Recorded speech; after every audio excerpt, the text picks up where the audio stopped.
close the window. There we are. We're live on YouTube. Okay. Mine still says setting up, which is weird. All right.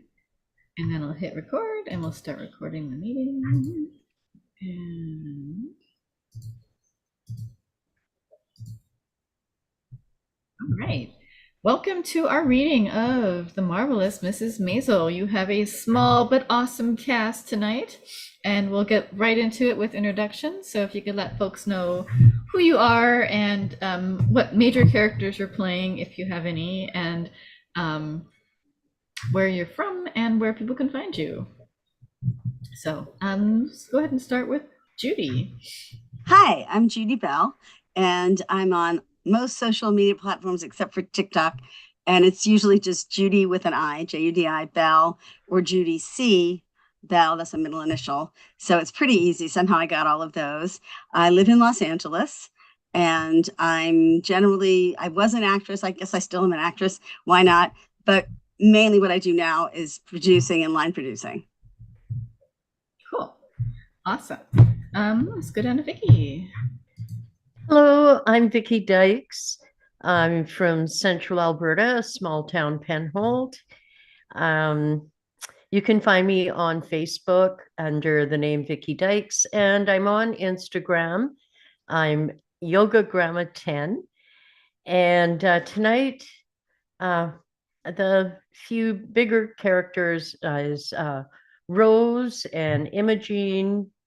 I just have to mention Bob Newhart and Janet Shaw, well, and a bunch of other little ones. You'll see that I'm a bunch of little ones. What else was it?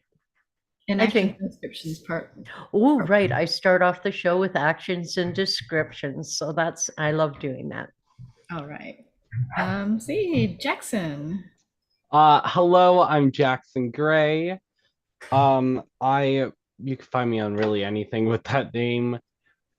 I live in Central Alberta, and I'm gonna be doing actions and descriptions for like the second part of it. Well, in the middle actually. And then I will be doing Abe and Susie are like my biggest roles. And then yeah, I think that's it. Yeah. Okay. Thank you. And then possibly Joel in the third part, if he has any lines.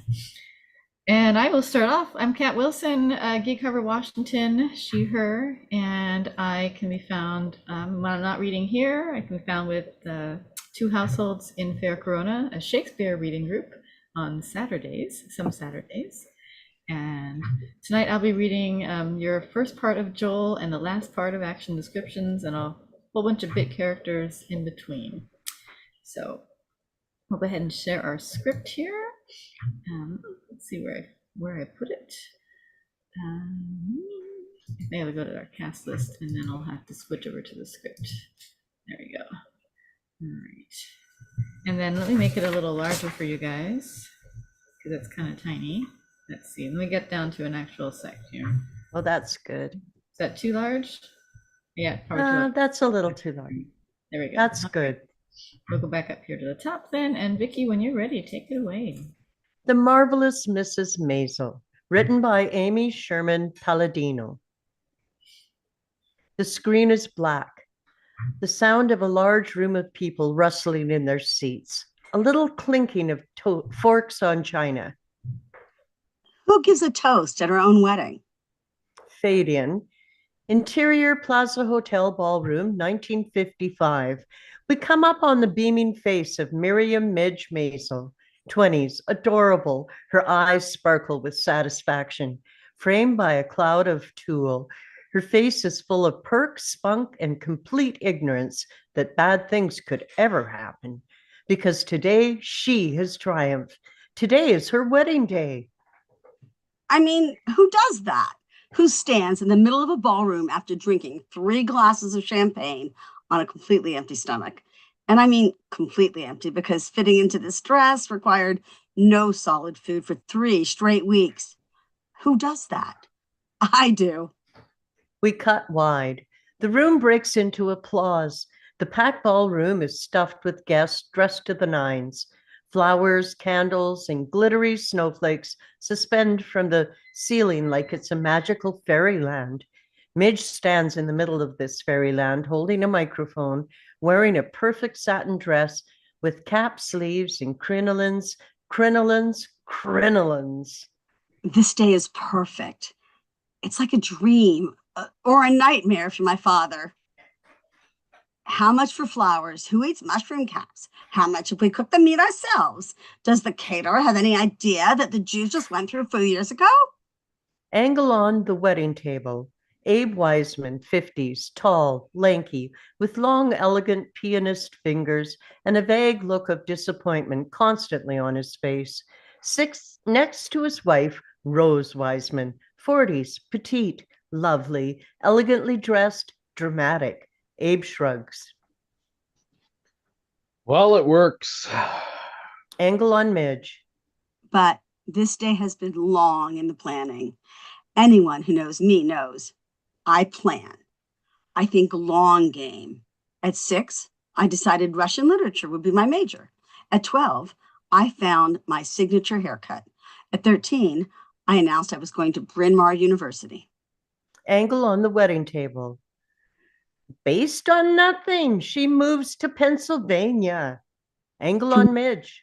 From day one, I knew that decision was a charmed one. Flashback. Interior Bryn Mawr dining room, 1951.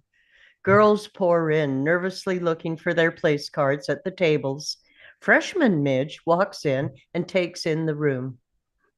First of all, my roommate, Petra, was friendly and fat, which was perfect. I'll have someone to eat with, but she won't steal my boyfriend. A chubby, sweet-faced girl joins Miriam's side. Smells so good. The two girls make their way over to a table and search for their name cards. They sit and Petra grabs a breadbasket.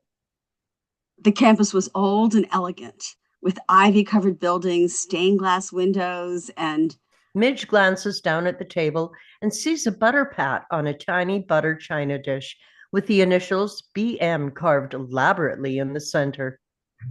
monogrammed butter pats. What? Ooh. Petra stabs the butter pat and smears it on her roll. Back to the wedding. And we got them every single day, at every single meal. This was a magical place, a place where butter was beautiful. And I would learn everything.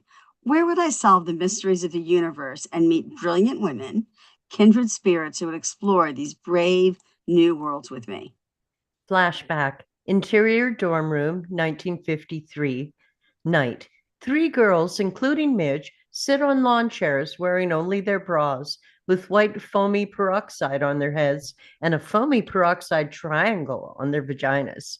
3 other girls stand over them with Japanese paper fans, fanning their heads and hoo-haws furiously.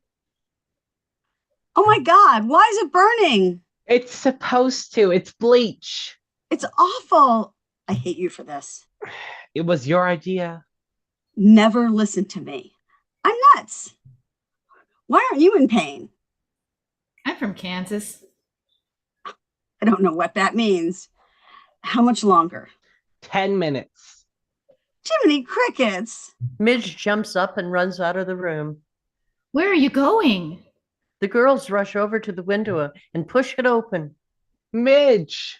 Through the window, they see Midge run out on the lawn. How long? 8 minutes. Oh, holy fuzzy Christ balls. Midge runs in circles outside the window. Her friends laugh. Back to wedding. But all these marvelous adventures were simply the preamble to my ultimate destiny. I was going to meet a man, a perfect man. He would be 6'4", blonde, and his name would be Dashell or Stafford or... Flashback to 1954. A mid-sized, dark-haired, judicially handsome boy smiles. Joel MAISEL. Back to wedding table. The room applauds and laughs. Joel, sitting in the middle of the wedding table, stands and takes a bow to the room. Best build up since Iceman cometh. Angle on Midge. Joel Maisel was my knight in shining armor, a gift from God, and he thought I was brilliant. Flashback to 1955. Exterior strip club night. The marquee reads Best Burlesque on the East Coast. He took me to galleries, poetry readings, Greek dramas. Interior strip club, continuous. Joel and Midge sit at a sticky table watching a stripper gyrate on stage. She hits a twirling crescendo that sends one fringe tassel flying into the audience. The room applauds and whistles. She heads off stage. Midge rushes over, picks up the pasty off the floor, and runs up to the stage and waves it at the retreating stripper. Excuse me, miss. The stripper turns and comes back. Thanks, Toots. Midge takes her seat and turns to Joel. She's going to need that. A ragged-looking MC comes out on stage. Misty Dreams, ladies and gentlemen. 18 years old. In dog years. Rim shot. Okay, I'm going to leave the jokes to this next young man. Just out of the Merchant Marines or some patriotic shit like that. Please welcome Lenny Bruce. Angle on Midge and Joel. This is the guy I wanted you to see. No way. He's funnier than Misty. Lenny sorry. Bruce, No way. He's funnier than Misty. Sorry about that. Bad delivery. Lenny Bruce, young, healthy, beginning of his career, comes on stage. Thank you. Nice to be back in Wichita. Oh, this isn't Wichita? Well, wherever I am. So, I'm reading the papers today and I see a story. There were kids, and 9-year-olds that were sniffing airplane glue to get high on it. These kids are responsible for turning musicians onto a lot of things they never knew about. Actually, so I had a fantasy. How it happened. Kid is alone in his room. It's Sunday or Saturday. Kid is playing by George McCready. Well, let's see now. I'm all alone in the room and it's Saturday. I'll make an airplane. That's what I'll do. I'll make the Longcaster. Good structural design. I'll get the base. Sorry. Thank you. I'll get the base wood here. Cut it out. Sand it off. Now a little plain glue. I'll rub it onto the rag and. Hey, now. Oh, I'm getting loaded. Joel glances at Midge. She's clearly now a fan. He smiles. Oh, the things Joel taught me. Exterior park night. Joel is screwing Midge up against a tree. Oh, you know what I want? Please don't say a virgin. I want to make you laugh every day of your life. Okay, but you realize you said that while you were still in me. Right. We'll talk later. As he pumps away, Midge lifts up her hand and admires a brand new engagement ring sparkling on her finger. Midge at the wedding. I have been very lucky. I have wonderful parents. I have lived a comfortable life. And though I knew that love would be great, I had no idea it would be anything that could justify what I paid for this dress. Angle on Midge. Oh, wait, what about Abe, what I paid for that dress? Angle on the wedding table. What I paid for that dress. Oh. Angle on Midge. And because it's better than anything I could have imagined, I thought I should get up here and tell all of you that I love this man. And yes, there is shrimp in the egg rolls. A loud roar of laughter and outrage filled the room. Miriam! Oh, Rabbi, wait! Oh, don't leave! The room is chaos. Abe is arguing with the ancient man. You show me the Bible where God says you can't have shrimp. Leviticus, whatever does not have fins or scales, you shall not eat. But didn't he say shrimp? The madness continues as Midge and Joel smile at each other. We pan up, taking in the chaos of the whole room. Dissolved to 4 years later. Exterior Upper West Side Day. Anthony Newley's On a Wonderful Day Like Today plays as we catch Midge walking purposefully down the street. Stylish, great hair, a woman on a mission. Interior butcher shop continuous. Midge bounces in. The place is crowded. Lutzi, we got the rabbi. Midge shoves her way to the counter. Lutzi Niederman, the butcher, is at the other end helping a lady. He rushes over at Midge. What? How? When?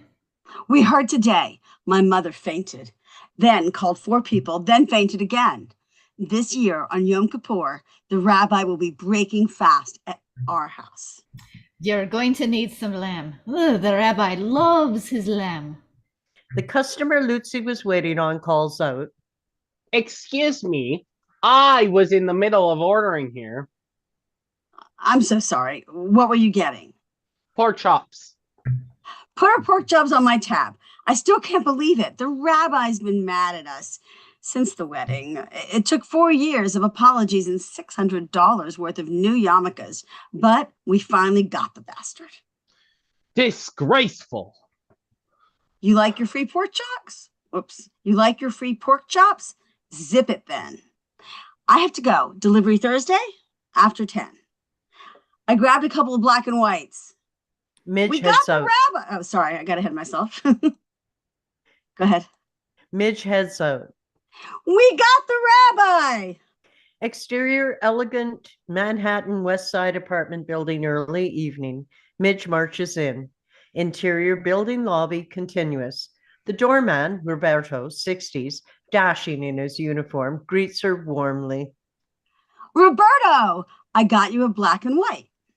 Well, thank you, Mrs. MAISEL. The elevator opens. An ancient operator sits on a stool. Midge sweeps into it. Jerry, nice tie. I got you a black and white. The elevator closes. Interior Midge's hallway moments later. The elevator doors open. Midge parades over to her apartment, 9C, and goes in. Interior apartment continuous. A spacious, stylish, flower-filled living room. Clearly, there's some money here. Midge heads into the kitchen. Interior kitchen, same time. Midge goes to the oven, takes out a brisket and tests it. Perfect. You are perfect. Hello? Interior American Plastics Incorporated, same time. Joel sits at his desk in his gleaming corner office. We will intercut for the remainder of the phone call. You tell everyone about the rabbi? What am I, a braggart? Please. How's work? I believe something got sold today. How's the brisket? I'm buying it a sash and a crown. Good. We'll need it. I got a terrible stage time for tonight. 1:45. Yikes. I bowed out of my lunch meeting and got downtown as quickly as I could, but that guy that runs the gaslight, Baz, you must learn his name. fine, Baz, still gave me the crappiest time. He hates me. Don't worry, we'll fix that. He doesn't see me as a real comedian. I mean, I'm not a real comedian yet, but if he'd just give me a better time. We will fix it. 1:45. No one is there at 1:45. They're not. Oh, well, then we'll fix it. Oh, I don't know what I'd do without you. You'd go on at 1:45. Bye-bye. Bye. Midge hangs up and puts the brisket back in the oven. Exterior Midtown office building, early evening. So the waiter says, fine. Interior Joel's office, early evening. Joel walks Mitchell Funt, a portly, red-faced businessman, over to the door while finishing a joke. I'll try it. I'll try it. He looks at the bowl and says, Where the hell is the spoon? And the customer says, Aha! So he didn't bring him a spoon? Mitchell busts up. And that's why he didn't eat the soup. No spoon! You can't eat a soup with no spoon. Oh boy, that's a good joke there. Joel opens the door. Penny, blonde, young, with a pleasant, slightly vacant face, sits at the desk outside. Penny, can you walk Mitchell down to Al's office? Al can take you to the specs. Okay, boy, I'll be laughing about that spoon one for weeks. Joel waves him off and closes the door. He takes a deep, relieved breath and goes to his desk, opens a drawer and pulls out a black turtleneck. He goes to his coat closet, opens it up, and looks at himself in a mirror inside the door. He takes off his coat and tie and shirt and pulls on the sweater and then runs his fingers through his hair to loosen it up a bit. Archie Harriman, late 20s, with the same corporate look that Joel is trying to shed, comes in. Jackson, can you take Archie for this scene? I saw Font heading down the hall. Oh, I sent him over to Al. He's fine. Y'all going down to the village tonight? Midge will be here any minute. Joel Maisel, king of comedy. All right, all right.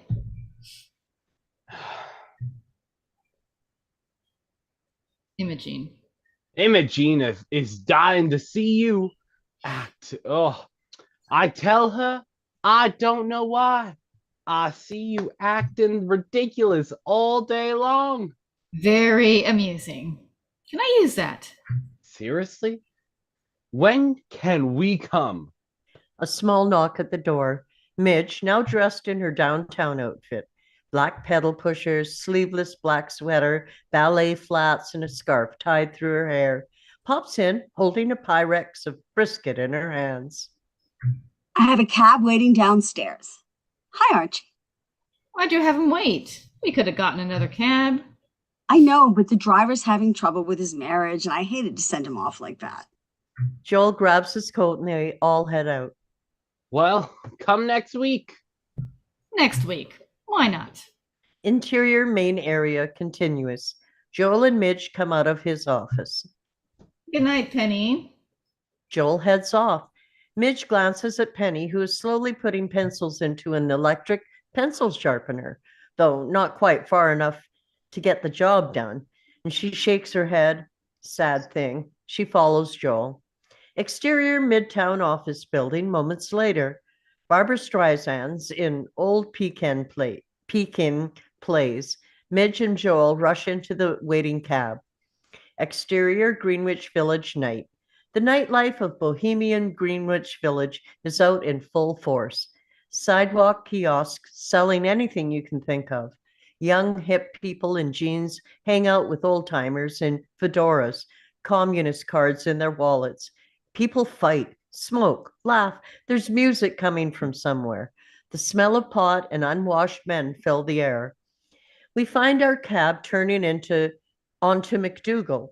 Midge's face is plastered to the window, taking in everything she can. The cab pulls over in front of the Gaslight Cafe. Midge gets out with the brisket. Joel hands the cabbie money. They head down the stairs into the Gaslight. Interior Gaslight continuous. A dark and smoky basement turned basket house. The Gaslight Cafe is a performing space for singers, poets, performance artists, comedians. If you have a monkey who does a great Brando impression, bring him down. A flight of narrow stairs descend from the street and dump you out in the middle of a room crowded with tables and chairs. Along the wall, to your left, is a long beat-up wood bar where people can sit and order coffee. Directly opposite the stairs, across the room, is a stage with a microphone and stool. And to the left is the wall where the performers tend to hang out. Currently on stage, a trio sings a version of Good Night, Irene. Midge and Joel come down the stairs. Packed house. It won't be at 1:45. Oh my God, with the one-track mind. Go, sit. Let the master work. Joel heads off to find a table. Midge goes over to the bar. She finds an empty seat at the very end of the bar. She sets the brisket down, sits, and looks around. A phone on the wall right behind the bar rings. It rings again, and again, and again, and Good. a tiny, stout woman with badly cropped hair and a stained Gaslight Cafe t-shirt angrily pushes past Midge and grabs the phone. What? Gaslight? What? Yes, we're open. Don't know. Well, when everyone's gone. Susie Meyerson, 30, slams the phone down. Dr. Salk should be fine. Should find a vaccine for morons. Morons. She turns around and notices Midge staring at her. Yes. I'm looking for Baz. Shitter. Back to the right. I can wait till he's done. Is that the brisket? It's for Baz. Baz O'Neill, 40s, a bear of a man, and the owner of the place, ambles over holding a beat-up ledger. Oh. Did we pay for the coffee guy? Yes. Where in here does it say that? Jesus, Baz. Just find it. That's looking for you, by the way. Susie opens the ledger. Baz looks at Midge and smiles. Hello, Midge. It's that. I made my brisket. So I'm guessing your husband doesn't like his time slot tonight. No, he loves his time slot. He loves any time slot. But see, there's a tiny problem. Our daughter is sick, earache, and 1:45 is just so late. I didn't know what to do, so I thought maybe you could move him earlier. Didn't your son get the measles last week? What? Yes, he did. And the week before that, your mother had rickets? She did. So painful. Last month, your sister-in-law broke her toe. Your brother threw out his back.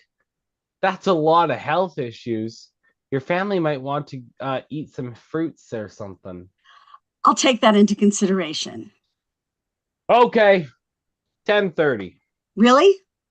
Next time, I'd like some latte. Latkes. I make great latkes. Genius latkes. You won't be sorry. Midge heads off triumphantly. Pussy. Angle on, Joel sitting at a table, anxiously smoking and drinking coffee. Midge drops down in the chair next to him. 10:30. You're kidding. Where's my kiss? I should be kissing the brisket. Joel kisses her cheek and then happily takes his notes out. Interior Gaslight Cafe later. We pan over the audience. The place is even more crowded now. We land on the MC on stage. The next act is a nice, clean-cut young man. Your mother would love him. He's a comedian. Give a nice hand for Joel MAISEL. A nice round of applause. Joel takes the stage.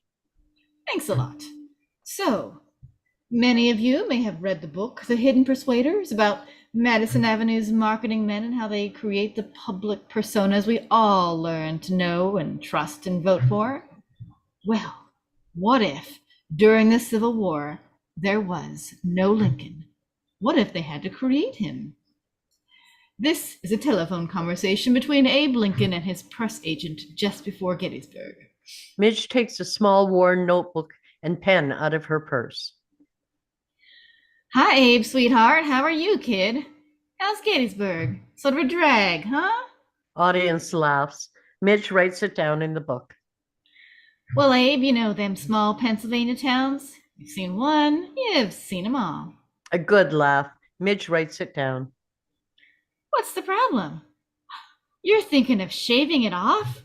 Ah, Abe, don't you see? That's part of the image. Right, with the shawl and the stovepipe hat and the string tie. You don't have the shawl. Another laugh. Midge happily writes it down. He's doing well tonight. Midge happily scans the room to watch the audience reacting to him. Suddenly, she stops scanning. Angle on Susie. Susie leans against the performer's hangout wall, watching Joel. She's not smiling. Angle on Midge.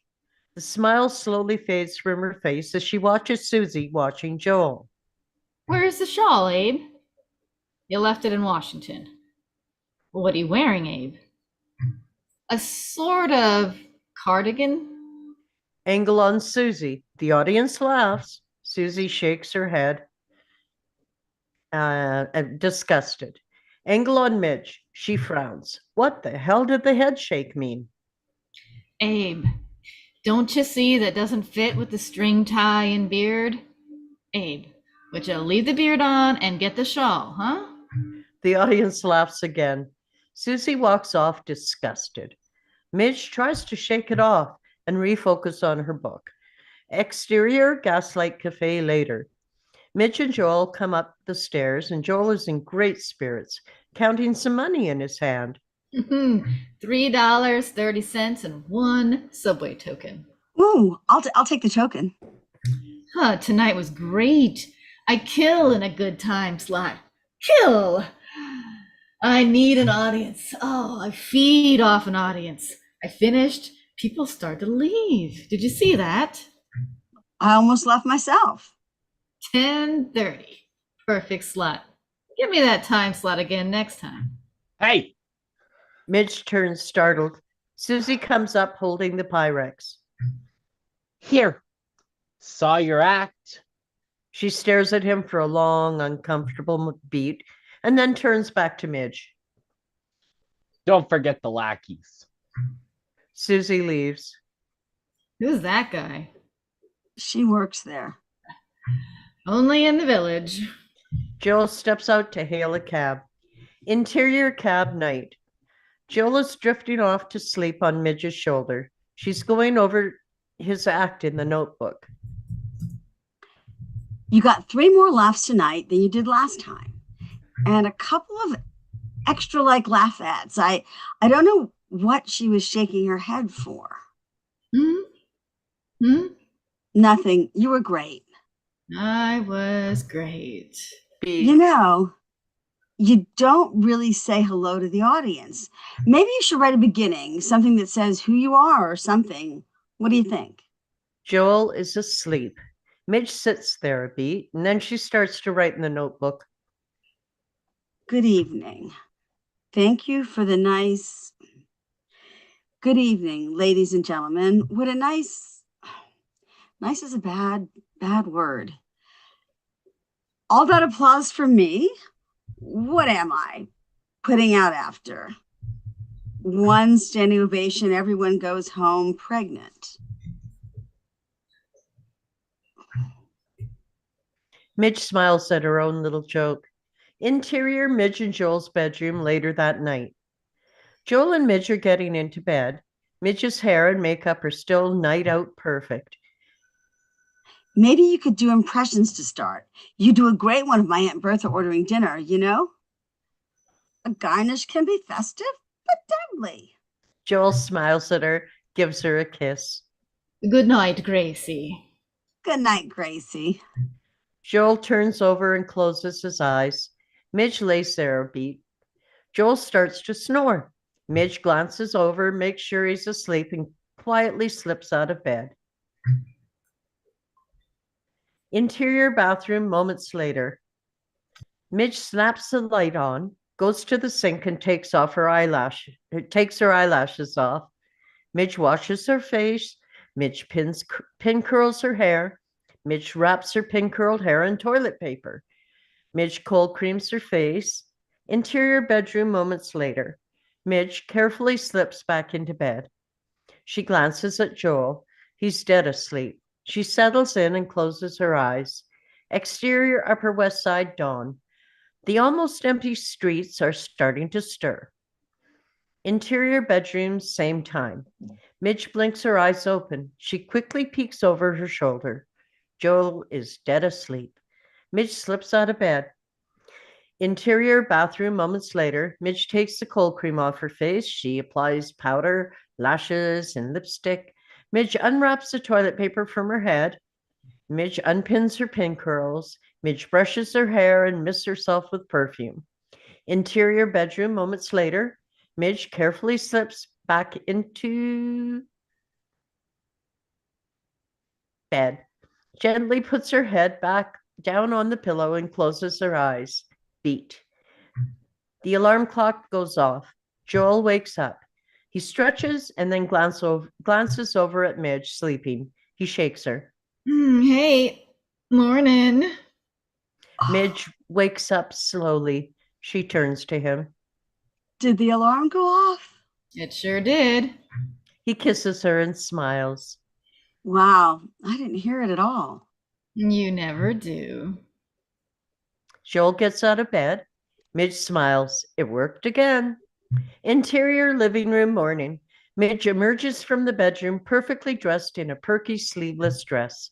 She heads to the kitchen. Interior kitchen moments later. Midge finishes washing the Pyrex. She dries it lovingly, dries it lovingly, and puts it back on the proper shelves above the stove. Interior living room.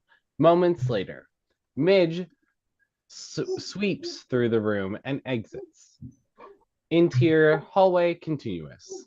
Midge goes over to the elevator and pushes the button. Beat.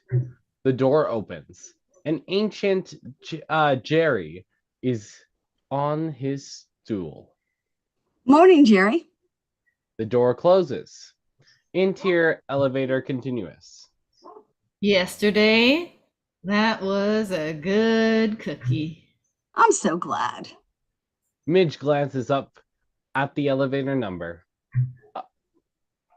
Angle on the numbers. 10 lights up. 11 lights up. 12 lights up. Ding! See you later, Jerry. The doors open. Midge walks out. Interior hallway continuous.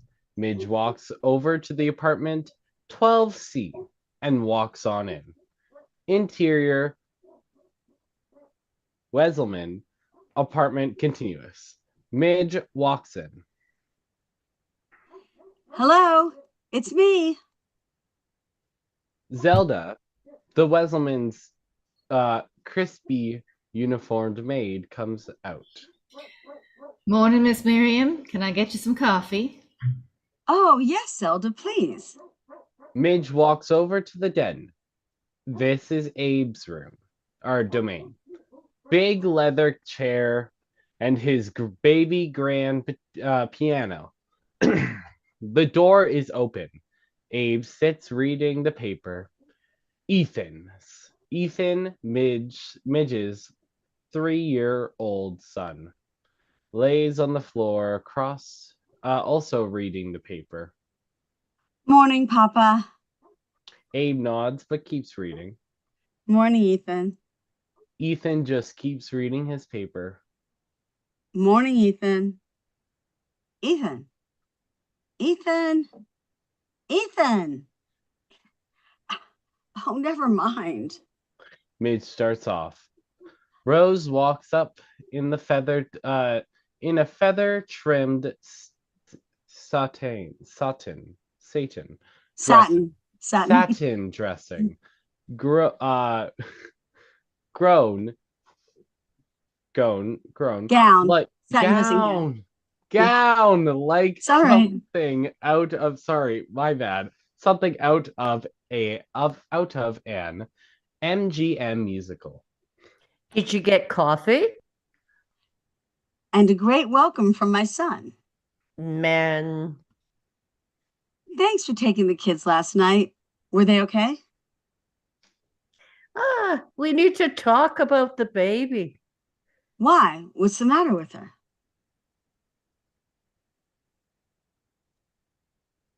Interior bedroom continuous. Very pink, very feminine, very Rose. Rose and Midge enter and walk over to the bassinet. That forehead is not improving. Rose lifts Esther one out and lays her down on the bed. What? Are you sure? It's getting bigger. The whole face will be out of proportion. But look at her nose. It's elongating now, see? The nose is not the problem. The nose you can fix, but this gigantic forehead. Well, there's always bangs. I'm just afraid that she's not a very pretty girl. Mama, she's a baby. I just want her to be happy. It's easier to be happy when you're pretty. You're right. Bangs will help. Midge picks up the baby. They start out of the room. How did Joel's little show go? It went very well. I still don't understand this whole thing. Who was he performing for? Anyone who shows up, And they pay you? they pass a basket around at the end of your set, and whatever's in it, you get to take home.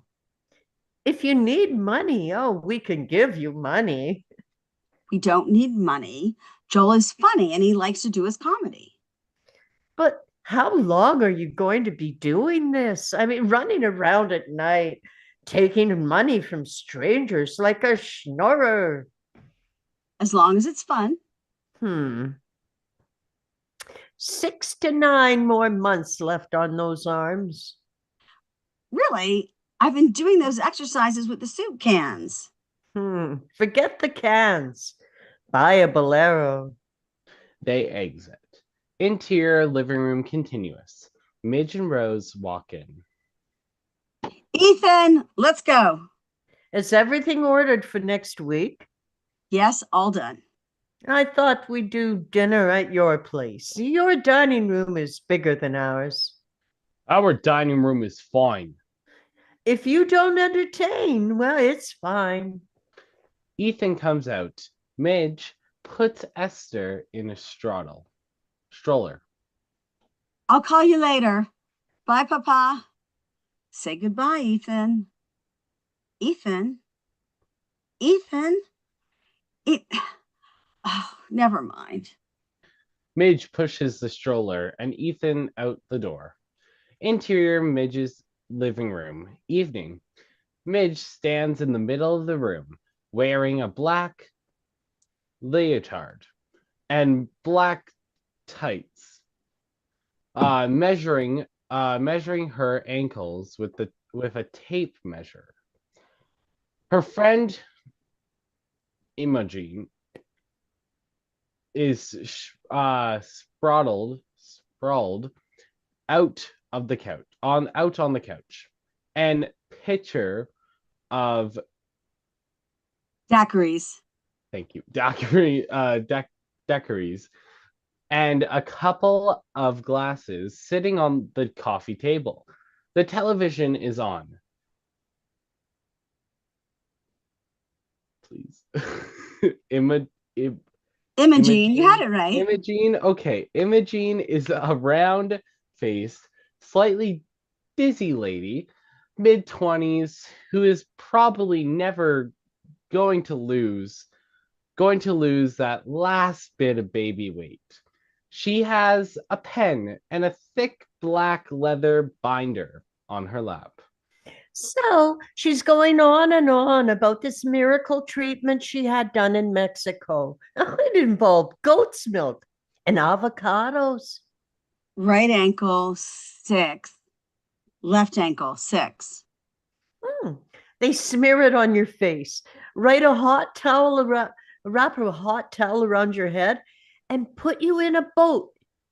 Right calf 13, left calf 12 and 3/4.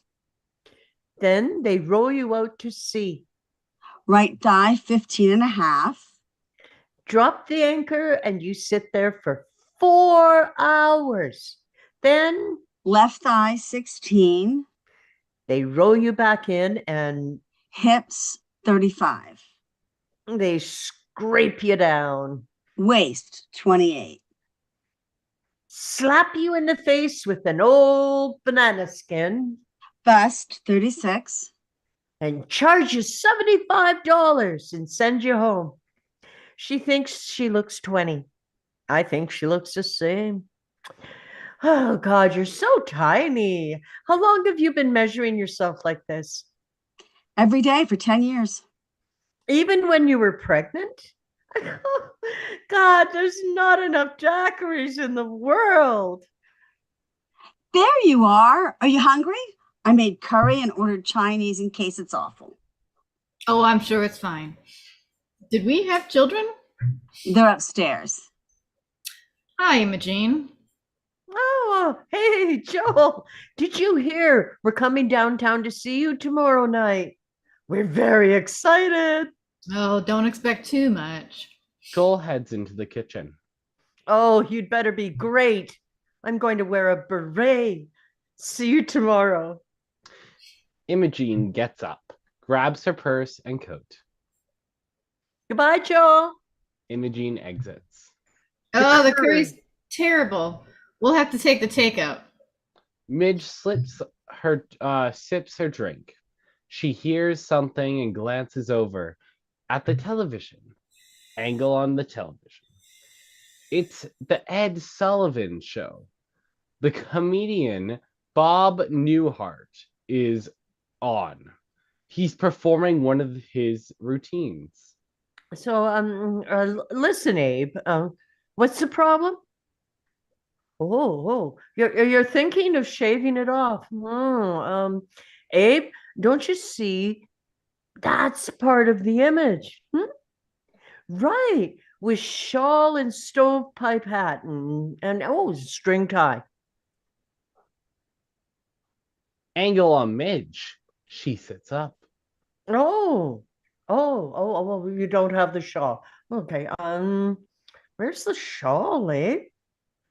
Oh, you left it in Washington. And what are you wearing, Abe? A sort of cardigan? Angle on Midge. She frowns. Joel, She gets up and heads into the kitchen. Joel. Interior kitchen moments later. Joel is eating Chinese takeout from the counter. Midge comes in furious. You're not going to believe this. Bob Newhart is doing your act. What? Bob Newhart, he's on the Ed Sullivan Show doing your act. He must have come to the club one night and seen you perform. Joel goes to the clipboard and starts looking for something. And now he's on television doing it just like you do. Well, it's a little different because he does it faster, which is better actually. But that's beside the point. Joel pulls out a bowl and dumps a container of rice into it. I'm mad. Aren't you mad? Oh, Midge, relax.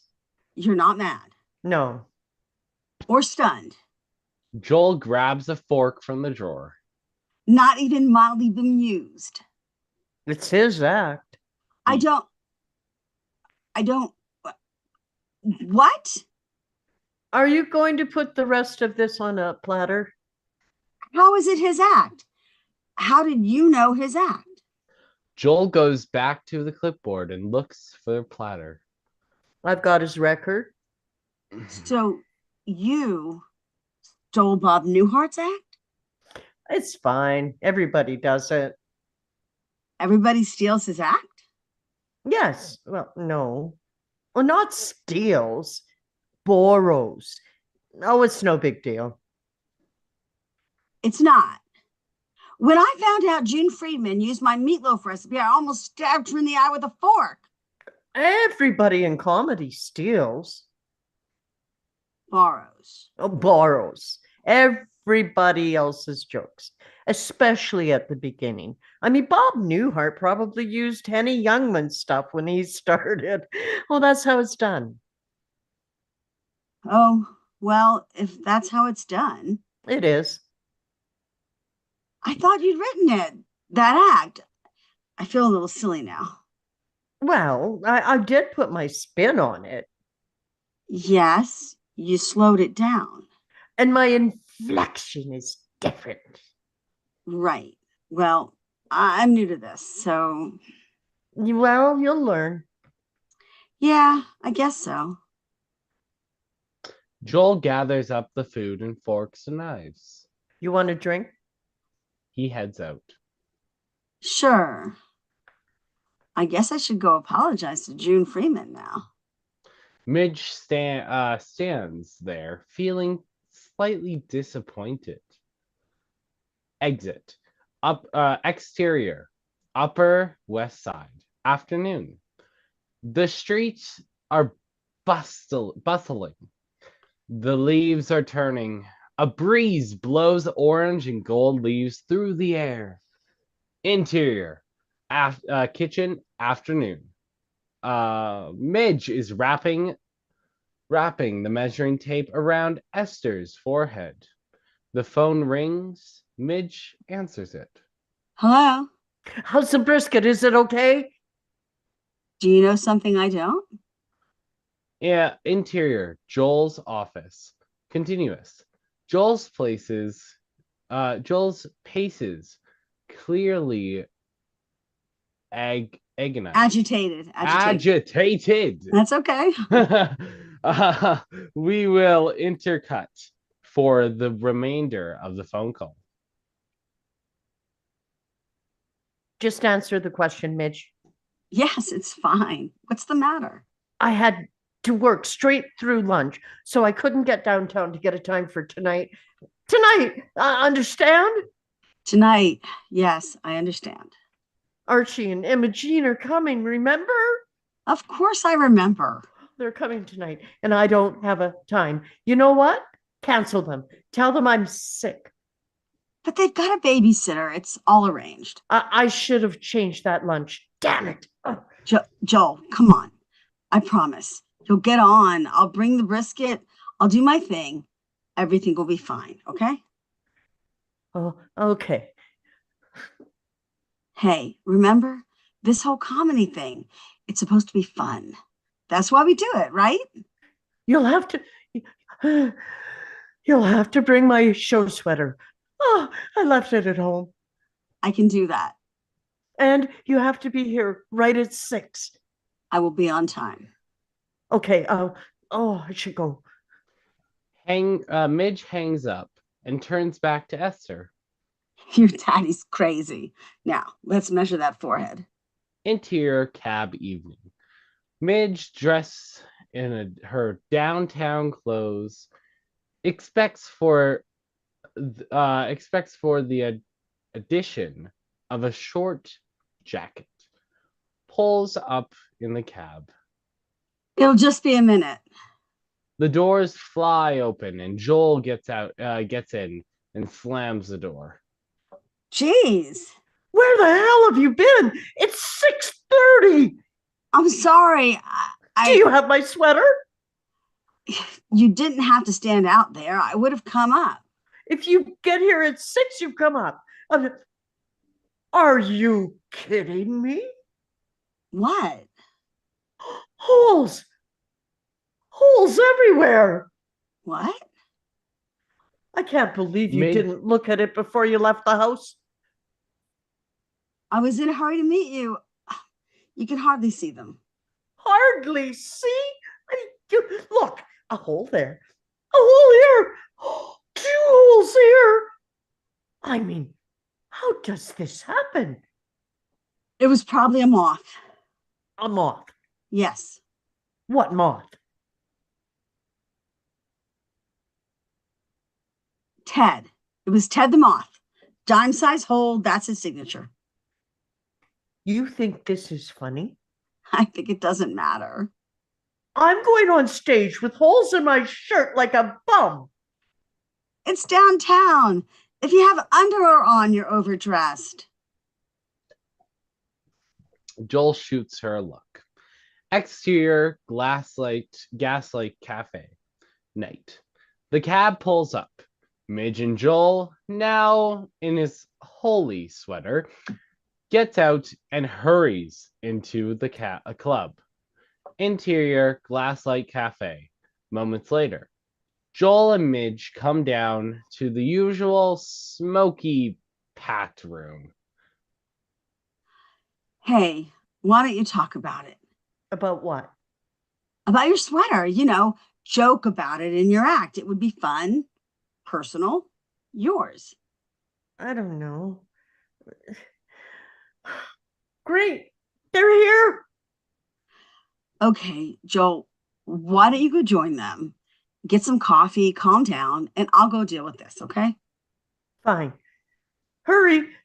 Joel walks off. Midge and the brisket make their way over to the bar. There's no Baz in sight, but Susie sits there working the books. Midge walks up to her. Excuse me, is Baz around? Nope. Do you know where he is? The shitter, perhaps? He's out. Do you know when he'll be back? Nope. No. Well, excuse me. See, my husband, Joel MAISEL, over there. Okay, he couldn't get away from work to come down here earlier for a time to perform. He's a comedian.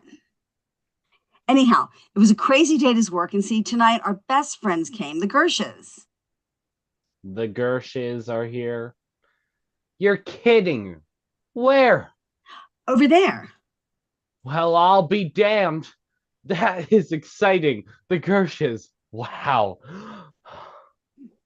Anyhow, I was wondering if you could find a way to give my husband a time, preferably before 11:30. Why isn't he over here? What? Mr. Saturday Night. Wasn't it? Why isn't he asking for the time? Why are you asking for the time? Well, I have the brisket. Huh? Susie goes back to her work. So anything you could do would be great. So thanks. Midge hesitates a beat, then gives up and heads off. Angle on Joel, Archie, and Ingrid table. That looks like Allen Ginsberg, Imogene. Doesn't that look like Allen Ginsberg? Everyone here looks like Allen Ginsberg. Midge walks up. Hey there, kitten. Midge kisses them and sits down. This place is perfectly filthy. You should see the bathroom. Don't go in the bathroom. Well, now I'm definitely going in the bathroom. The waitress puts down for 4 cappuccinos. Yeah. Joel digs in her pocket. Oh no, I got this. A starving artist never pays. I'm not a starving artist. Your sweater tells a different story. Here you go. So, what did he say? He wasn't here, but the lady said she'd work it out. A folksy trio takes the stage. I want a real drink. There's a bar next door. You want to get a drink? Right behind you. I swear that's Allen Ginsberg. The men exit. He's tense. Yes, well, showbiz. The ladies laugh. That is the cutest bolero. Thanks. My mother got it for me. Interior Glasslight Cafe. Much later. Midge, Joel, and Ingrid sits, many cigarettes crushed out in their ashtray. Joel's mood is getting darker by the moment. Midge nervously checks her watch. Archie rejoins them. It's not Alan Ginsberg. When the hell am I going on? I don't know. Soon? Angle on the stage. The MC gets behind the mic. Next up, a lady fresh off some boat from somewhere, Janet Shaw. The scrawny girl whose hair, skin, and dress are remarkably all the same color takes the stage. This poem is about Spokane. Spokane, Spokane, Spokane, man. Angle on table. Joel shoots Midge a look. I'll be right back. Midge rushes off. Angle on the bar. Midge walks up to the waitress, making a coffee.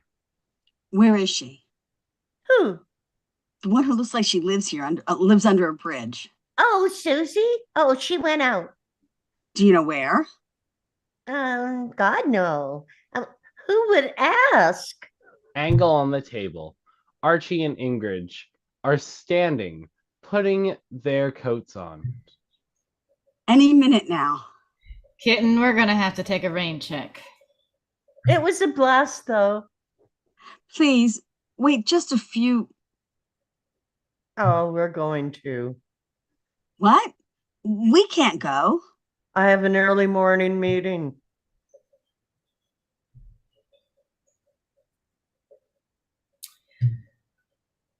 Joel? I say we just tell everyone it was Alan Ginsberg. Susie walks by. You're up. She's off. What? Oh, what did she say? I think she said you're up. Oh, goody. Angle on stage. Thank you, Janet Shaw. Don't need to go to Spokane now. Next up, comedian. Oh, angle on our foursome. Archie sits down. That's you.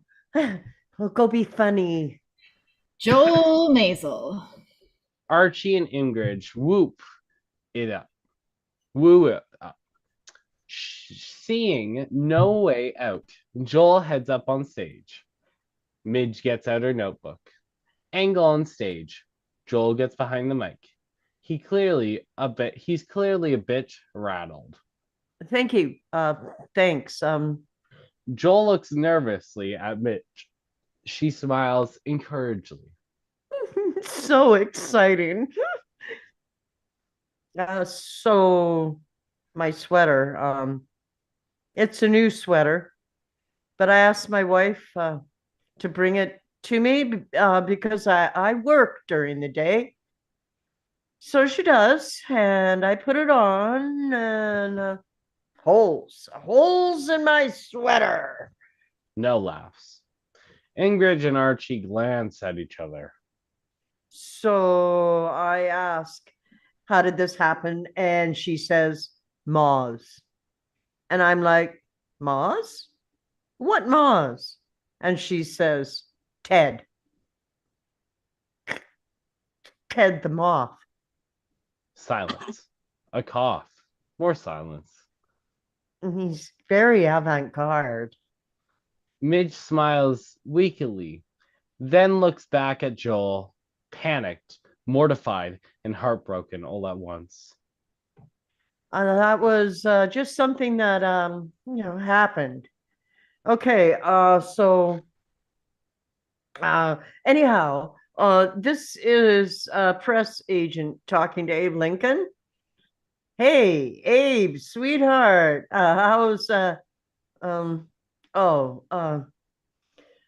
anyone read The Hidden Persuaders? I mean, it's about marketing agents, and they had to create Abe Lincoln. Oh, I mean, if they had to create Abe Lincoln. The book's not about that. I mean, this bit. Anyhow, hey, Abe, sweetheart, how's Gettysburg? Kind of a drag, huh? Archie slumps in his seat. Ingrid tugs at her breast. Burnett. Beret. Beret! Midge watches Miserably. miserably, thanks, as Joel continues to go down in flames. Interior cab later that night. Midge and Joel sit in silence for a beat. You told me to talk about my sweater. I know. I just thought you'd put it in some sort of joke form or something. Sorry. The drive on in silence. Midge takes out the notebook. Don't. She puts the notebook away. No more talking tonight. Into your bedroom night. Joel pulls the turtleneck sweater off and throws it in the corner. He sits on the edge of his bed. Midge walks in. Can I get you anything? Joel doesn't answer. Midge heads into the bedroom. Interior bathroom continuous. Midge's sinks down onto her vanity stool. She kicks off her shoes and sits there miserably. After a beat, she takes a deep breath, gets up, and starts undressing. Interior bedroom a little later. Midge now in her nightgown, hair and makeup still evening perfect, comes out of the bathroom. She sees something and stops in her tracks. What are you doing? Joel is stuffing clothes into a suitcase on the bed. He looks at her and stops. I have to go. Midge stares at him confused. I have to leave. Midge stares at him still confused. You. I have to leave you. Beat. That's my suitcase. Yes? You're leaving me with my suitcase? Joel looks at the floor. But tomorrow's Yom Kippur. Joel. I'm not happy. No one's happy. It's Yom Kippur. I don't know how to do this. I'm not good at things like this. Things like what? Like leaving me? Yes. Well, then don't.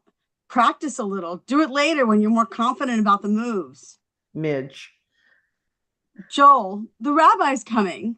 I know he is. 5 years we've been trying to get the rabbi. This year we get him. We got him. We got the rabbi. I should go.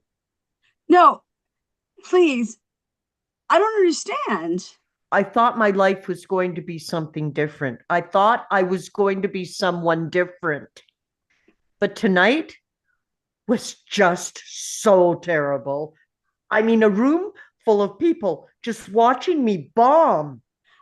It was one stupid night. And I'm up there dying, and I'm thinking about last week. We're in temple, and the rabbi tells that stupid Sodom and Gomorrah joke, and suddenly the whole synagogue goes nuts. So? He got more laughs in 5 minutes than I did in 5 months. You're jealous of the rabbi?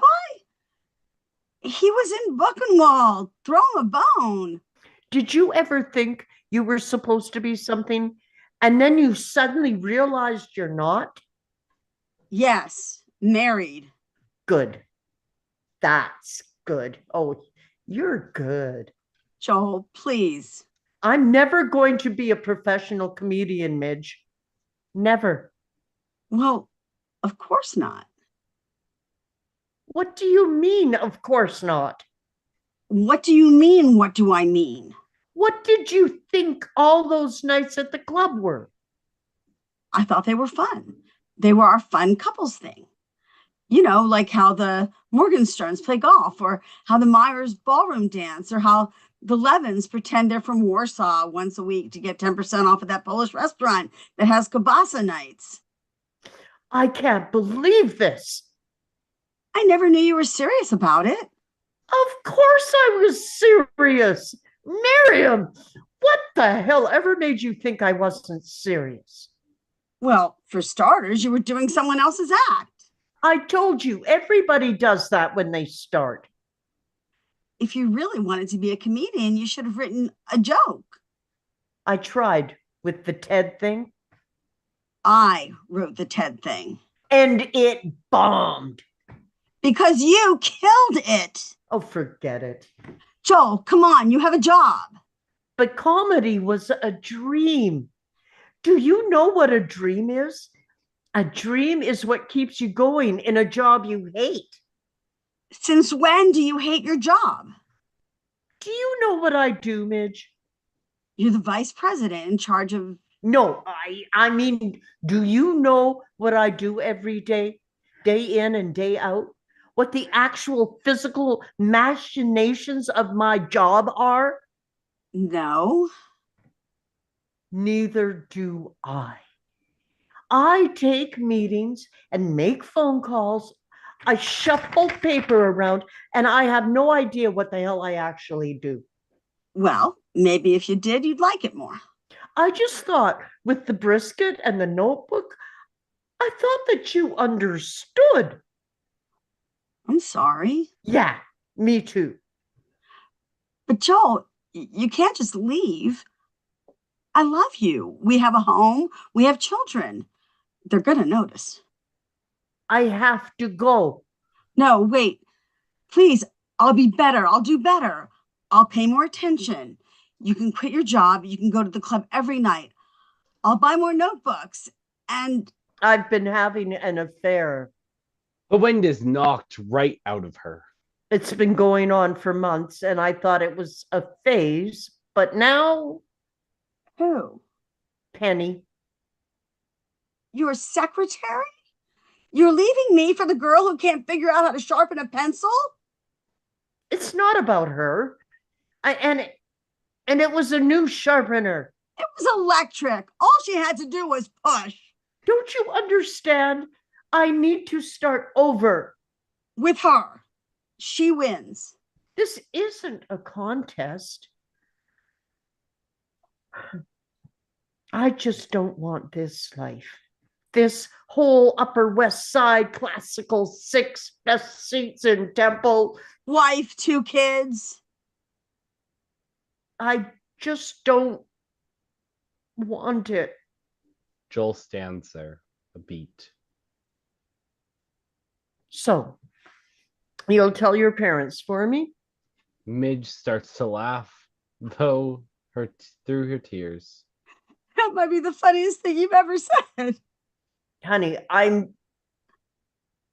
Tomorrow's Yom Kippur. I have 30 people and a rabbi coming for dinner. And this is the moment you pick to tell me you're going to march off into the sunset with your short bus secretary? Can I just say that you have the worst timing ever? I'm sorry. Go, leave, buy some pens on the way home. You'll need them. Joel looks at her sadly, a beat. He closes up the suitcase. I'm not proud of myself. Oh, well, as long as you're not proud.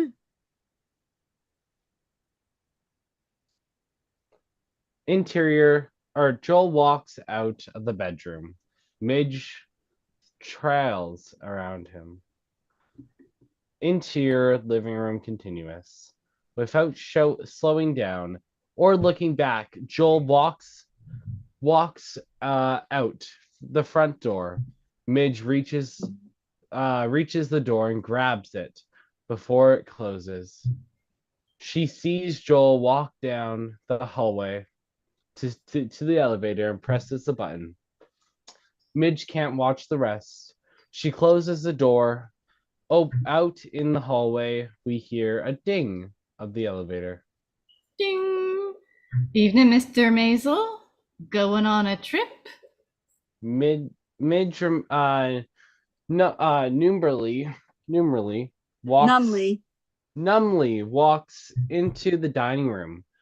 The table is already set for Yom Kippur Rabbi's dinner the following night. China, silver, beautiful crisp linen, flowers, and Rabbi's chair of honor.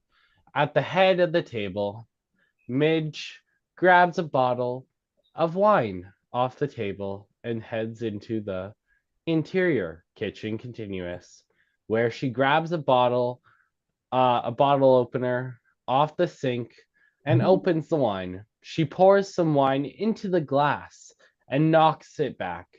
She pours again and knocks it back. Suddenly, something catches her eye, an empty shelf. The shelf where the Porax usually is. Pyrex. Yeah. She looks around. She doesn't see it. She frowns. She thinks. She remembers. Exterior apartment building night. It's raining and miserable out. Roberto stands by the entrance doors having a smoke. Midge, a coat thrown over her nightgown and the wine bottle still in her hand, walks out. Roberto spots her and rushes over. Mrs. Maisel, are you all right? Do you need a cab? Nope. Gonna take the subway. It's miserable out here. It's miserable in there too. Midge heads off to the subway. Interior subway car night.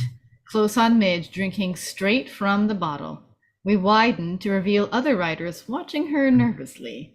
Even the scary ones are slowly moving away from her. Interior Gaslight Cafe night. The crowd has thinned out a bit from earlier. A very soggy and slightly tipsy Midge makes her way down the stairs. She walks over to the bored waitress at the bar. I left my Pyrex here and I'd like it back. Your what? Pyrex. My Pyrex. Nope. It's a Pyrex. You keep saying that, but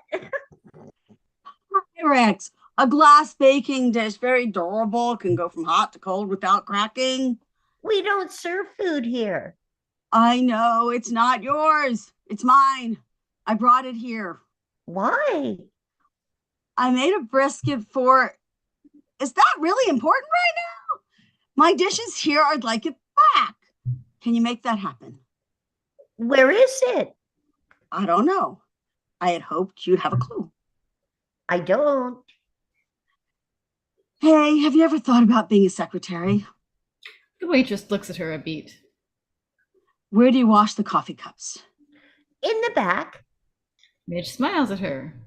Well, This place gets so weird late. the waitress pulls herself off the stool and begrudgingly ambles off. Midge sits, exhausted. The young, fragile, sad poet finishes, and the room applauds, half-heartedly. Midge takes the last swig from her bottle. It's empty. She sighs and puts it on the bar, and the MC takes the stage again. Well, that was deep, Christian, I think. Who knows? Okay, next up, hang on, folks. I'll be right back. He gets off the stage. Dottie, where's my set list? The audience starts talking amongst themselves. Midge, eyes fixed on the stage, slowly gets up and steps upon it, almost as if in a trance. She walks around, taking it in. She stops, facing away from the audience. So this is it, huh? The audience starts to notice her. This is the dream. Standing up here on this filthy, sticky stage all alone. If you couldn't have that, you didn't want me. Was that it, Joel? Beat. Who's Joel? Midge turns around startled, not realizing she was being watched. There's a bright spotlight on her, and she blinks, partially blinded. Oh, what? Who's Joel? My husband. A man with the blonde woman calls out. We can't hear you. Oh, sorry. Joel is my husband of 5 years, and tonight he left. An asshole in the audience. Woo! Thank you. Thank you very much. Yep, he left. Joel left. He packed up my suitcase and left. I had to tell the rabbi he got Lyme disease and was at the hospital for a shot. He made me lie to the rabbi on Yom Kippur. Couldn't get a clean slate for one fucking day. I don't understand what's going on. Me either, sister, me either. Angle on the bar. Susie ambles in from the back. She freezes, stunned to see Midge on stage. Angle on Midge. So many questions spinning in my head. Why did he leave? Why wasn't I enough? Why didn't they put the stage over there on that wall instead of here by the bathroom so you wouldn't have to listen to every giant bowel movement that takes place in there? Oh, yeah, clear as a bell. Angle on Susie. She's fascinated now. Back to Midge. I'm sorry, I'm a little drunk and my brain is spinning. Everything I had counted on is gone. A guy comes out of the bathroom. You feeling better now? So my life completely oh, I know you're supposed to, I'm just interrupting him. Anyway, go ahead. The audience laughs. They think it's a performance now. So my life completely fell apart today. Did I mention that my husband left me? Woo! Okay, fine. But did I tell you he left me for his secretary? She's 21 and dumb as a bag of salt. And I'm not naive. I know men like stupid girls. Right? But I thought Joel wanted more than stupid. I thought he wanted spontaneity and wit. I thought he wanted to be challenged. You know what I mean? Huh? You two will be together forever. And I tell you this much, I was a great wife. I was fun. I planned some theme nights. I dressed in costumes. I gave him kids, a boy and a girl. Yes, our little girl is looking more and more like Winston Churchill every day, you know, that big old Yalta head. But that's not a reason to leave, right?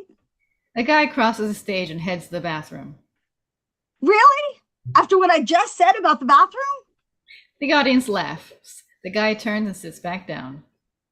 I loved him. Sorry. The women in the audience are with her. And I showed him I loved him. And the men of the audience are with her. All that shit they say about Jewish girls in the bedroom, not true. There's French whores standing around the Marais district saying, did you hear what Midge did to Joel's balls the other night? Woo-hoo! Woo! I can't do accents, sorry. Joel did accents. Joel did great accents. Oh, God. I can't believe this is happening. I can't believe I'm losing him to Penny Pan. That's her name. Terrible, right? Penny Pan, Penny Pan, Penny Pan. I'm officially losing my mind, which is perfect. Now I'll be alone and crazy. The famous mad divorcee of the Upper West Side. A couple applauds. Upper West Side? Really? Where? 72nd in Amsterdam. The place on the corner with the courtyard? Yeah, that's the one. Oh, that's nice. We looked there, but the closets were so small, and I wanted a powder room. You know, I've seen her twice wearing her shirt inside out. Penny.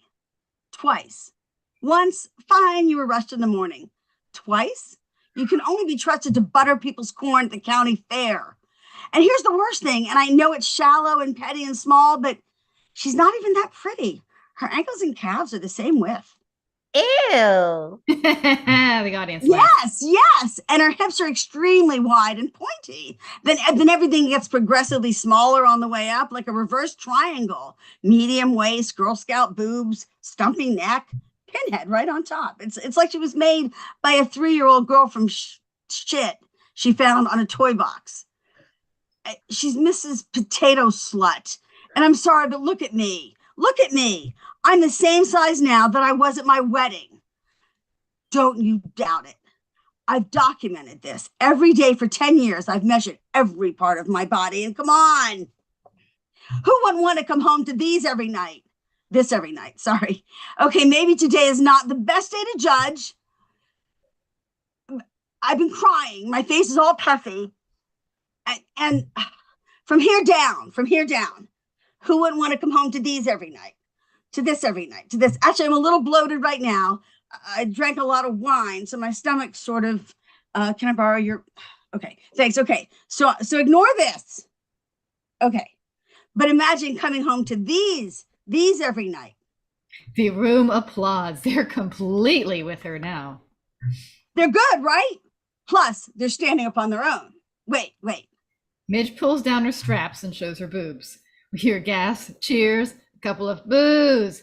Glasses crash into the ground. It's complete pandemonium. Susie's riveted. Oh, shit. shit. Oh, now seriously. There's no fucking way Penny can compete with these tits. 2 policemen walk past Susie toward the stage. Oh, shit. Susie takes off after them. Midge continues, oblivious to all this. So what if you're never going to be a comedian? Look at what greets you at the door. Get down from there right now. You think Bob Newhart's got a set of these at home? Policeman 1 yanks Midge off the stage. Ow, hey. The policemen pull her off. That was the best thing ever. The policemen walk Midge out. Susie catches up with them. It's not what you think. She's a housewife. She doesn't know the rules. Now we can discuss it at the station. Station? What station? The policemen pull her up the stairs as the room gives her a standing ovation. Exterior Gaslight Cafe, same time. The policemen walk Midge to their car. I don't understand what's going on. You're under arrest. What? Why? Well, public indecency and performing without a cabaret license. You need a license to do that? Seriously? Yeah. You can bitch all about it to your friend in the back seat there. They open the door of the police car and shove her in. Interior police car continuous. The door slams in Midge's face. She pounds on the window. Hey! Midge sighs and gives up. She glances to her left. We pan over. Lenny Bruce sits on the seat next to her. Hey. Interior jail cell later. Midge stands stiffly at the bars. Behind her, 2 rough-looking women sit on a cot, smoking and talking. Midge glances at them. So he says the money now, and I grab his knife and... Do I owe you money? Sorry. Anyhow, I grab his knife and I thought he'd move. Hey, everyone dies. The worst part was the blood. It was everywhere, on the walls, on the floors. I mean, look at this. Ugh. I mean, he was like a fire hydrant. And I love this top. Salt it. What? The stain. You salt it, then pour boiling water over it until the water runs clear. Stain should be gone. A guard comes over to the cell. Miriam Maisel, you're out. The guard opens a cell and Miriam walks out. Hey, thanks. You're welcome. Midge follows the guard off. Now that's a great tip. Interior police station front desk, moments later. Susie sits on a bench. The policewoman leads Midge out.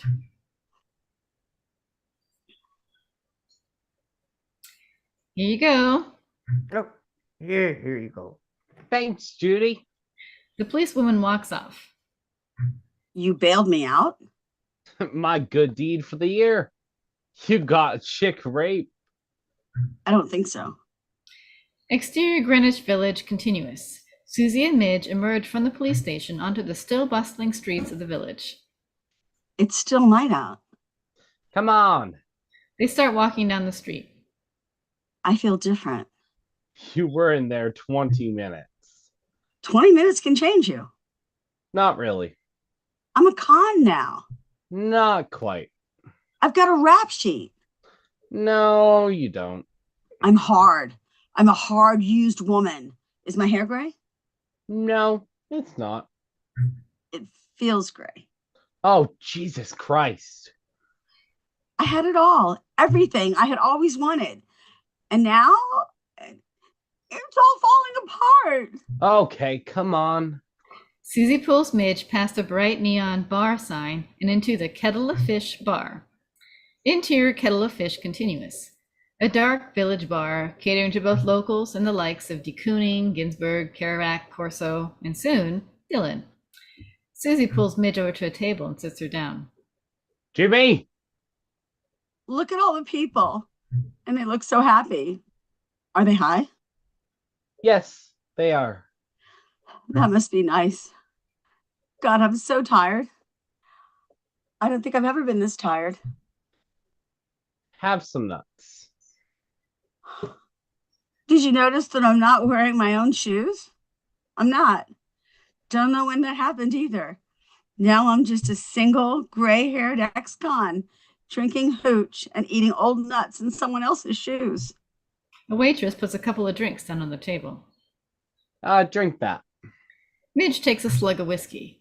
A long-haired young girl, Tracy, comes bounding over to the table.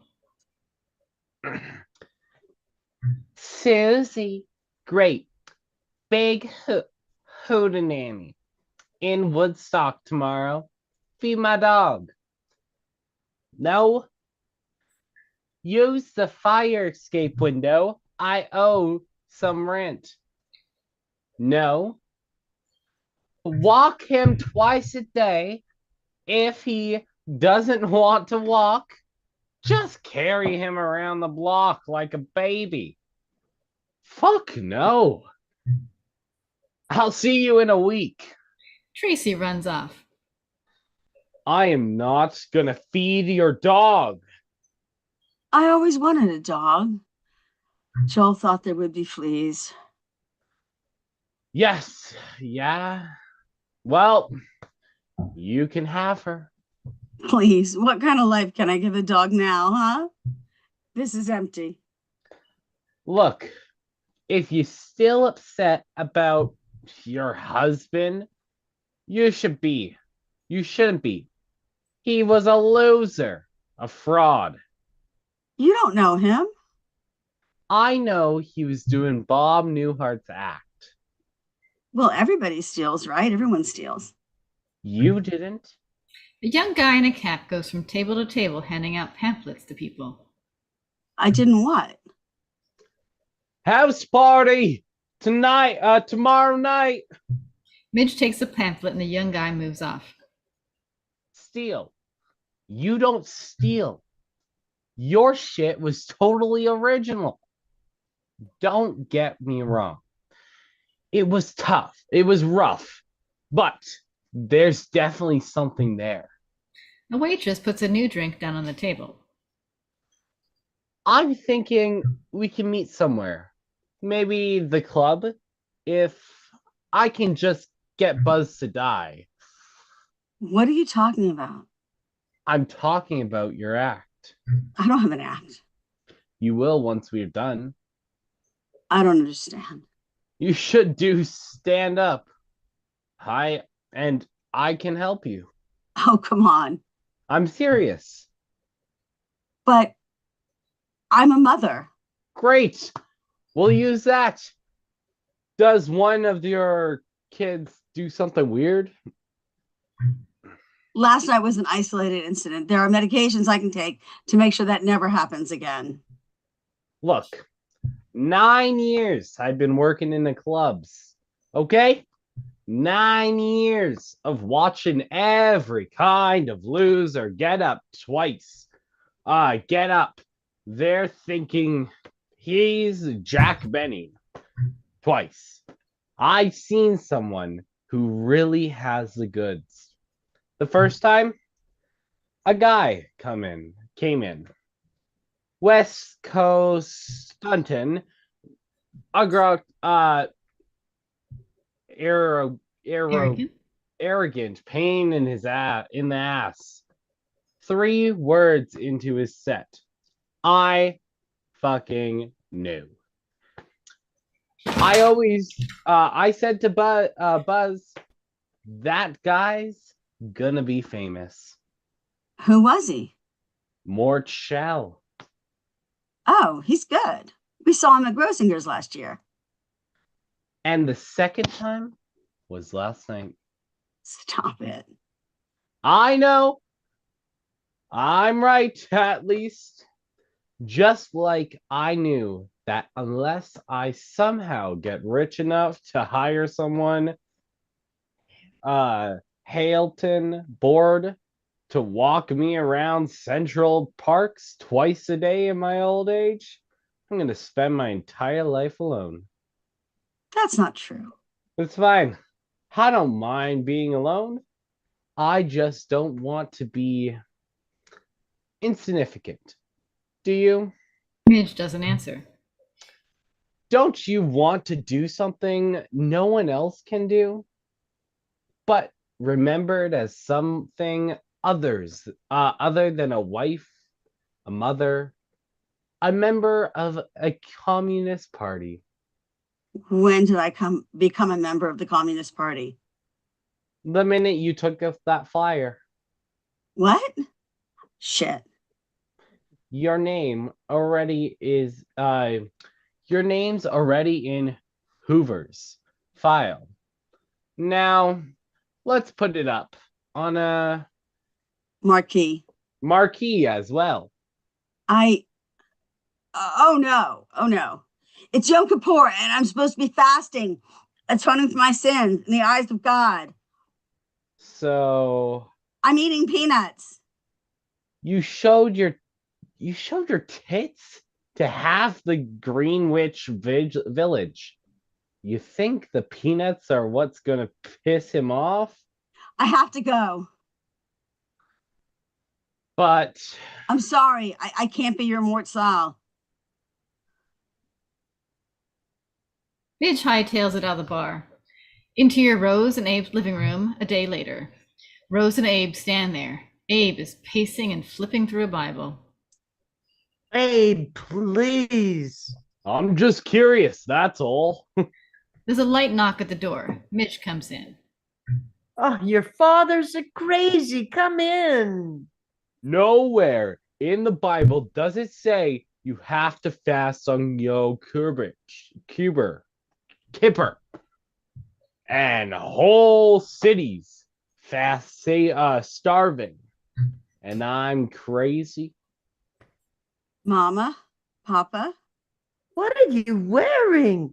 It's not thinning. I have something to tell you. You should both sit. Rose and Abe remain standing. Midge drops into a chair. Last night, Joel packed my suitcase and left. He's gone. Joel left you. Yes. Beat. Why? What did you do? Nothing. I didn't do anything. Abe storms out and slams the door. He's in love with his secretary. Did you know this? Did you know he was having an affair? No, of course I didn't know. A large bang is heard off stage. Midge jumps, startled. God, This girl, is she, oh my God, is she pregnant? Another large crash. shit. Did you know? Did you talk like that around him? Did you use sailor talk? No, I didn't use sailor talk. Another bang is heard from the other room. She must be pregnant. A man doesn't leave unless the girlfriend is pregnant. Crash. What the hell is he doing? He's mad. At who? At me? Shh, they'll hear. Who will hear? Them. Who's them? Rose collapses on the bed, sobbing. Mom? A large, angry version of Rachmaninoff's Concerto No. 2 in C minor bellows through the apartment. Midge knocks on the steady door. Dad! Interior steady continuous. Abe is at the piano, playing like he's mad at the keys. Midge storms over to him. What is it? Why are you mad? I didn't do anything wrong. Abe slams the piano shut and whirls around on her. Well, I agreed to send you to that fancy German college, It's goyim. It's a term for someone who's not Jewish. Goyim College, what was the one thing I told you? They'll have a terrible deli. The other thing I told you? The important thing I told you. Don't pick a weak man. Abe points his fingers at her. Exactly. He slams the sheet music down and storms out of the room. Interior living room moments later. Abe is at the bookshelf. Midge enters, marching after him. Rose's sobs are still heard loud and clear. This isn't my fault. Of course it's not your fault. Everything we bring on ourselves is our own fault. He was a good husband, a good provider. Ma, please stop crying. What are you gonna do now? What are your children gonna do? For the love of God, stop crying in that bedroom. This isn't fair. The bedroom door opens. Rose marches out, goes into the guest room, and slams the door. The crying resumes. Much better, thanks. Life isn't fair. It's a hard and cruel. You have to pick your friends as if they were war. There's a war going on.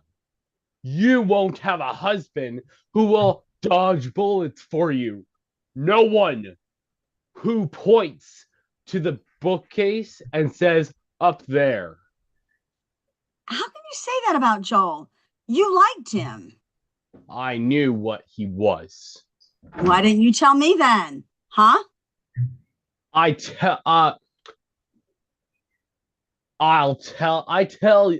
tell you. When? When did you tell me?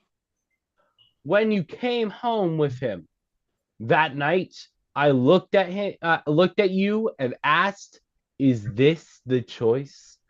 You said yes. That was telling me? What do I have to spell it out for you? The bedroom door opens. Rose emerges, now perfectly pulled together and completely composed. Joel is sick. Everything's fine. Not a word of this to the rabbi. I'm going to take a bath. Rose marches off to the bedroom. Listen to Miriam. You are a child. You cannot survive this. Now, I am no fan of Joel's, but you need a husband, and those kids need a father. What am I supposed to do? Go buy one at Zabar's? You fix your face, put on his favorite dress, then you go out, find him, and make him come back home. Abe heads to the kitchen. Midge stands there, deflated. Interior Midge's apartment moments later. Midge walks in, still reeling from her father's words. She looks around at her very empty apartment. A beat, and then... Fine. Midge marches over to a desk and furiously rips through the drawers looking for something. She pulls out a flip-top address book. Midge flips through it, stops and reads. Angle on the address book. Penny Pan, 255 West 72nd, 3B. A look of confusion comes over Midge's face. Exterior, a very similar Upper West Side apartment building, night. A cab pulls up. Midge, perfect face and hair, wearing Joel's favorite dress, gets out. She looks up at the building. Interior hallway evening. Midge walks up to 3B. She stops, looks around the hallway for a bit, and then knocks. Penny opens the door. Her eyes widen. Joel! The door opens wider and Joel steps up. What are you doing here? Midge brushes past him and goes inside. Interior apartment continuous. A spacious, stylish, flower-filled living room. Are Is the this kids where all right? Oh, sorry. Midge looks around the room. Is this where you live now? Well, The building? The hallway? Oh, you're This up a room? line. What? Up a line. Oh, I can't. It's nice. Oh, sorry. Thank you. My script is messed up. I'm reading a different script. I'm sorry about that. It's nice, really nice. In fact, it's an awful lot like our place. What? The building, the hallway, this room, all very similar to ours. That's the couch I wanted to buy, but you felt it was too deep. I don't remember what couch you wanted to. I thought I'd find you squatting in some downtown smoke-filled loft, not 2 blocks away, living the Methodist version of our life with the Methodist version of me. A ding is heard from the kitchen. Midge looks at Penny. Dinner. Brisket, pot roast. Hot roast. Penny rushes off. The Methodist version of brisket. Midge. So this is what you were missing, Joel? Pot roast and Santa Claus? Of course not. You said you didn't want our life, but this is our life. You didn't go somewhere exotic and different. You went across the street. I had to. Why? Tell me why. Because after the other night at the club, after I felt I failed like that, I just knew. You never looked at me the same again. Okay. I'll have your things packed up and delivered here. She starts out. Midge, wait. Is that what you came here to say? She stops. Oh, sorry. Go ahead. She stops. Beat. No. Midge smiles at him sadly and walks out the door. And then a montage. Peggy Lee's Pass Me By plays. I got me 10 fine toes to wiggle in the sand. Lots of idle fingers snap to my command. Exterior street at night as Midge walks defiantly down the street. A lovely pair of heels that kick to beat the band. Contemplating nature can be fascinating. Interior subway car at night as Midge stands holding a strap in the crowded car. Add to these a nose that I can thumb, and a month by gum have I. Exterior Greenwich Village night as Midge emerges from the subway at Christopher Street. To tell the whole darn world, if you don't happen to like it, deal me out. Thank you, pass me by. Nice. Interior Susie's apartment night. A dumpy basement apartment. Basically a dark square with one narrow window through which you can see people's feet walking on the sidewalk outside. The only furniture in the place consists of a sad couch opposite the front door and a beat-up coffee table in front of the couch. Piles of newspapers, magazines, and record albums are stacked everywhere. Susie standing in her kitchen, hot plate on the radiator, eating beans out of the pan that she heated them in. She finishes, tosses the pan, goes to the couch and shoves it over to the window wall. She then shoves the coffee table in front of the couch. And from the wall behind the couch, she pulls down a Murphy bed which takes up every available inch of space in the room. She turns off the light and gets in the bed.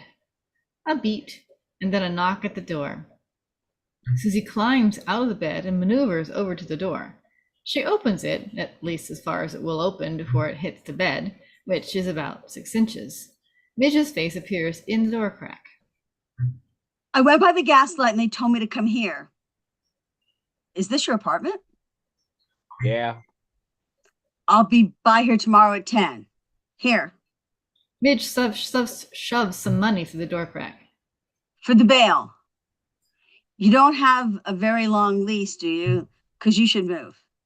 Midge's face disappears. Susie strains to call after her. Did you say 10 in the morning? Hey! Pass me by, pass me by. If you don't happen to like it, then pass me by. Interior basket house night. The room watches a chubby young man on stage doing some familiar sounding stand-up. Abe, what's the problem? You think You're thinking of shaving it off? Ah, Abe, don't you see that's part of your image? Angle on Midge in the back of the club. She shakes her head in disbelief. Interior pamphlet party night. The young guy in the cap and his commie friends debate furiously as Midge sits on a couch eating chip and dip, enjoying the scene immensely. If you don't happen to like it, pass me by. End of montage. Interior police station night. The door to the holding cell area opens and a weary policeman leads Lenny Bruce out.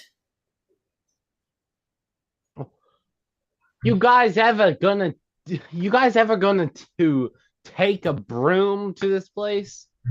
They already got Penicillin. penicillin. You don't have to grow it. There, take your things and leave, Bruce.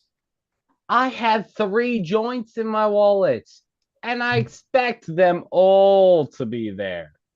Hey, if you guys have some coke back there, we could have the hell of a party.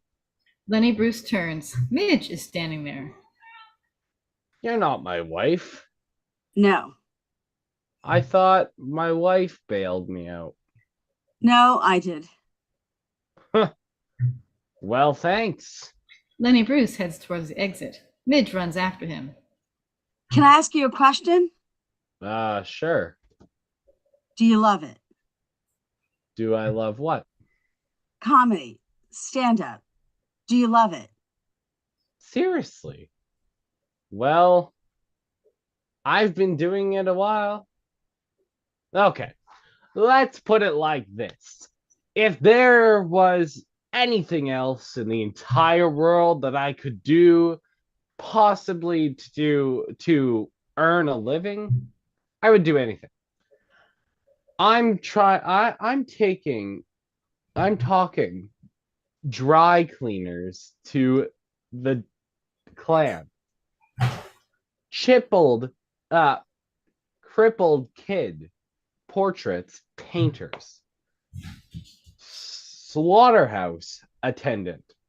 If someone said to me, Leonard, you can either eat a guy's head or do 2 weeks at the Copa, I'd say pass the fucking salt. It's a terrible, terrible job. It should not exist. Like cancer and God. Honey Bruce, a busty blonde, comes clacking in. Sorry, I went to the Varick station instead. Why the hell would you do that? Well, 'cause you like Varick better. Jesus, honey, you don't get to pick. Midge watches him go a beat, and then But do you love it? Lenny Bruce stops, turns around, and looks at her. He laughs, shakes his head, and walks off, hands in the air. I surrender. Yeah, he loves it. Midge smiles slyly. Dave Edmunds' Girl Talk plays us out. Fade out, end of show.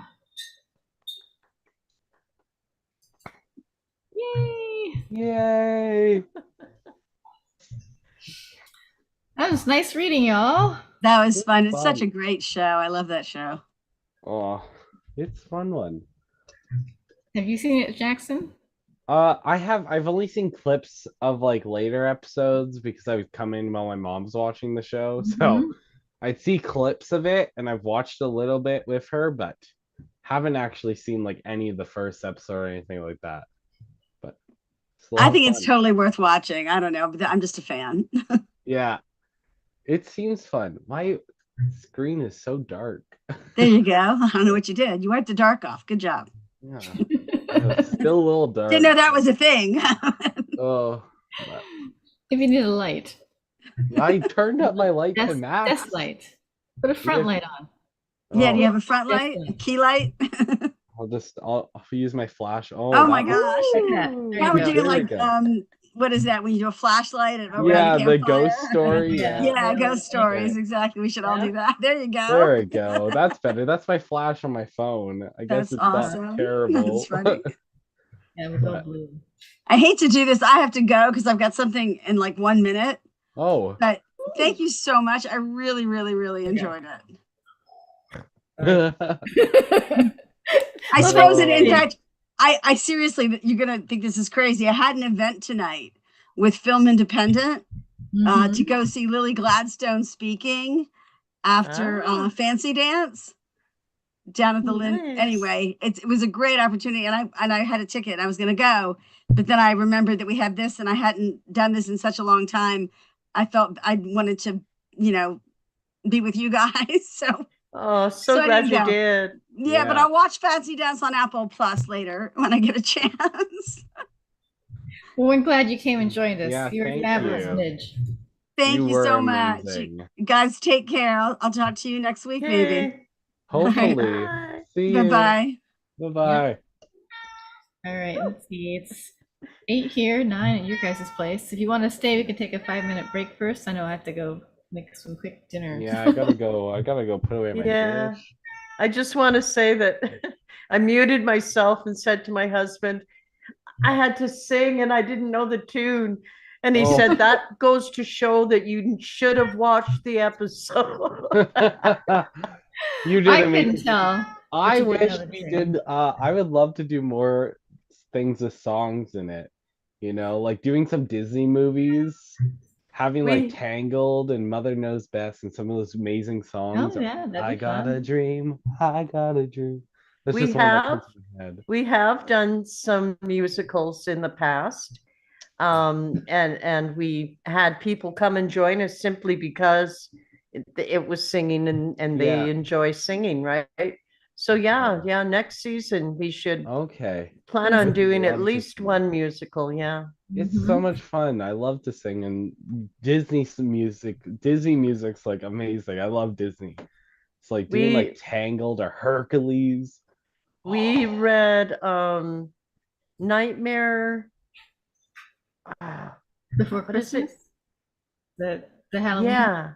Yeah, the animated. Yeah. I had to sing in that and I didn't know the tune. It was like, oh, this is madness. Oh, And where there are scenes where people are supposed to sing together, that goes terribly wrong because you haven't rehearsed it, right? So yeah, it always goes really bad for those moments. yeah. But But we've it's had fun. It some good sounds singing. funny. Yeah. Yeah. Even if it goes wrong, I think that just adds to the humor. Doesn't have to be serious, but It certainly can. It's a different kind of humor, but oh, yes. But yeah, I need to go too. And this Okay. was so much fun. Yeah. okay. Perfect. All right. Well, I'm not sure what's next on our list. I'll have to take a look. Ooh. Yeah. What But is it? I don't We know. are coming up on oh Good no, night. it's not October yet. No, October is gonna be fun. Yeah. We Oh, do one more. 3. So I know it's another film. That's all I can remember. I'll have to take a look. I'll put a event page up though. So Yeah. Okay, perfect. as soon as I figure it out. Okay. Well, have a Yeah. good evening, you Yep. two. Yes. too. Have a good Good night. night. Bye-bye.